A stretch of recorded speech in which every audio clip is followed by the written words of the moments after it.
Karena kan TKP-nya di Kota Malang gitu. Kenapa kok bisa sampai jadi favorit banget gitu untuk escape plan-nya gitu ya. Walaupun escape plan-nya itu nggak bagus juga gitu ya menurut saya. Coba deh kita ulik kembali, ini kenapa ya anak-anak kita kok seperti ini gitu. Kenapa kok saya selalu sampaikan ayolah buku guidance untuk mahasiswa itu dibuat. Ketika nanti anak-anak itu mengalami satu dan lain hal, misalnya keresahan secara mental dan lain sebagainya, mereka tahu, oh ternyata di kampus tuh ada klinik misalnya.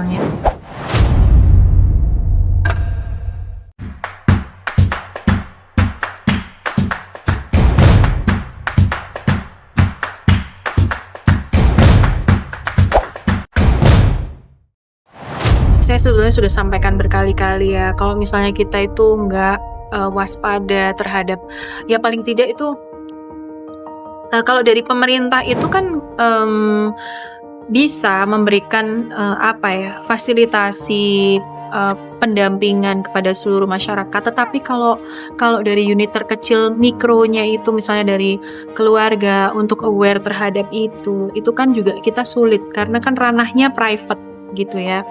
Kalau pemerintah kota wajib melakukan kolaborasi, apalagi itu kan kewenangannya adalah kewenangan dari kementerian kan gitu, karena itu kan pendidikan tinggi gitu ya. Tapi pastinya kita juga wajib berkolaborasi. Kenapa? Karena kan TKP-nya di Kota Malang gitu. Kenapa kok bisa sampai jadi favorit banget gitu untuk escape plan-nya gitu ya, walaupun escape plan-nya itu nggak bagus juga gitu ya menurut saya. Nah itu juga mesti harus kita antisipasi, apakah berkomunikasi terhadap masing-masing rektor yang ada. Coba deh kita ulik kembali, ini kenapa ya anak-anak kita kok seperti ini gitu. Saya udah sampaikan berkali-kali juga, kenapa kok saya selalu sampaikan ayolah buku guidance untuk mahasiswa itu dibuat gitu. Harapan saya di situ tuh lengkap ya, artinya ketika nanti anak-anak itu mengalami satu dan lain hal, misalnya keresahan secara mental dan lain sebagainya, mereka tahu, oh ternyata di kampus tuh ada klinik misalnya. Saya nggak tahu ya, apakah mereka itu paham semua dengan fasilitas kampus yang ada gitu. Apakah mereka mengamati atau menyimak ketika anak-anak mahasiswa tuh masuk pertama kali, oh kampusku tuh ternyata punya klinik loh. Oh ternyata kalau misalnya aku nggak mampu membayar misalnya, atau itu fasilitas dari kampus, maka aku punya fasilitas yang lain misalnya. Apakah dirujuk kah oleh kampus atau apa, kan itu yang mesti kita lakukan. Jadi safety netnya dulu di dalam kampusnya dulu, kemudian pemerintahnya, barulah kita bisa awal keluarganya. Ayo gimana nih gitu. Nah yang bunuh diri itu kan juga bukan warga Kota Malang kan gitu loh.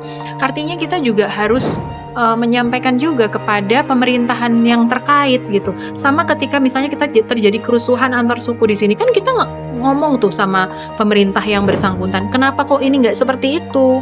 Mayoritas pemerintah mana nih yang masyarakatnya kemudian belajar di tempat kita terus kemudian melakukan hal itu? Mayoritas pemerintah mana? Itu yang kita colek juga. Ibaratnya ini orang tua sama orang tua kan gitu. Jadi itu harus ada jalinan komunikasi itu, dan mereka juga harus punya safety net. Kita menjaga anak-anak mereka yang dititipkan ke kita, mereka juga sendiri punya effort untuk menjaga anak-anak mereka yang kemudian berada di kota kita untuk belajar gitu. Jadi mestinya itu ada safety net dari masing-masing pemerintah. Saya yakin kalau misalnya itu terjalin dengan baik, kita bisa kok sebenarnya mengantisipasi itu semua. Terus kemudian yang terakhir, pemberitaan saya tahu memang itu baik untuk edukasi dan campaign soal tidak baiknya mungkin bunuh diri dan sebagainya. Tapi ada juga yang tertrigger dengan berita-berita itu. Jadi, oh ternyata di sana malah bisa. Jadi kayak punya ide gitu. Nah ini yang harus kita kemas juga, misalnya pemberitaan-pemberitaan gitu loh. Jadi jangan sampai itu kemudian menjadi trigger. Kayak kita misalnya lagi nonton film tuh, ada scene tentang bunuh diri, kan pasti udah di warning di awal bahwa scene ini akan bisa men-trigger kita yang nonton. Seandainya punya kebutuhan atau kelelahan mental yang mengarah ke sana, takutnya ke-trigger. Nah ini yang harus kita juga sampaikan kepada teman-teman media, bagaimana ya kita membuat berita yang tidak men-trigger gitu. Nah ini harapan saya, kita sama-sama kolaborasi, karena bagaimanapun anak-anak kita nih nggak bisa kalau cuman dijagain sama bapak ibunya, gitu aja sih.